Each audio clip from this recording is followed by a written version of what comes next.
This is my thinking face. I'm thinking about all the books I read in March that I'm going to share with you guys today in this video. Hope you're ready.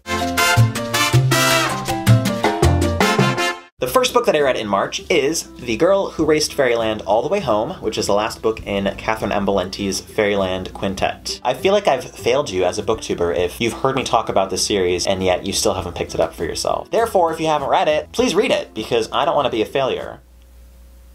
I'm sure that's a good way to sell you on books. Read books so you don't make me feel bad. Huh.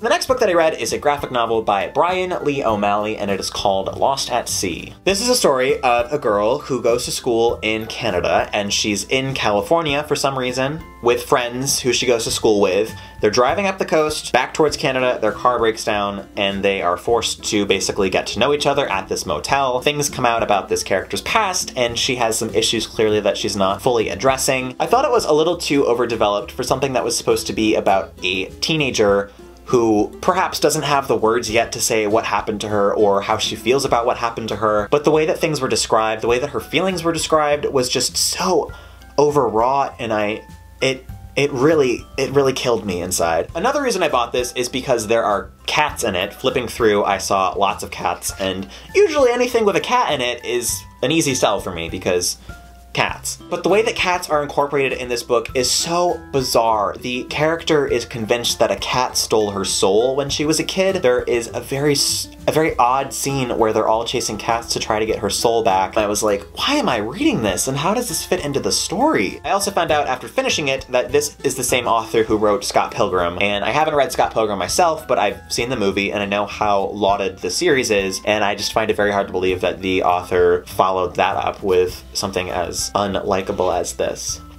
Moving on from that disaster, another book that I read in March and liked a whole lot better is Icelander by Dustin Long, which was recommended to me by my friend Matt, and I thank him very much for his lovely recommendation. At its surface, this is a story about a woman living in New York whose mother is a famous detective, and there is a series of books based off of her, kind of like Nancy Drew or Agatha Christie. Her mom dies, or her mom is dead at the beginning of the book, and she's kind of aimlessly floating throughout life. A villain from her past resurfaces, or might resurface, and she has to figure out what's happening and who's really to blame, and there are a ton of flashbacks and there are a ton of weird narrative devices used throughout the book. I loved it, but at the same time, I really don't get it. That kind of takes a lot of effort to admit to myself, but like, I just don't fully understand what this book was about. It's kind of described as a combination of the Da Vinci Code and a series of unfortunate events, just based on its tone. If that makes any sense, if you can process that, then that's the best description I can give you of this book. The last book that I read in March is...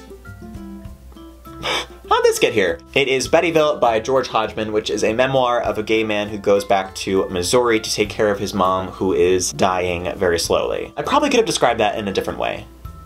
I definitely could have. The way that the narrative is structured, it's broken up into memories, like chunks of memories. I know that sounds pretty simple and maybe even enjoyable, but as I was reading this, I found myself so confused by what was happening as the author stopped to talk about people from his past and, you know, various family members who are dead and various people he had met who he would never meet again in life. I have the suspicion that he wrote the story this way to kind of mimic his mom's dementia and to make the reader feel disjointed in the way that something like that might affect a person's memory and their life in general. I can appreciate that, but at the same time, I can't enjoy that. I just didn't really care for it. It's as simple as that, and I don't really have anything else to say about it, so the end. If you guys have read any of these books, please let me know what you thought of them in the comment section below. I would love to hear your thoughts on anything that I've mentioned in this video today. That's gonna be it for today. I hope you guys have a great week, and I will talk to you all later.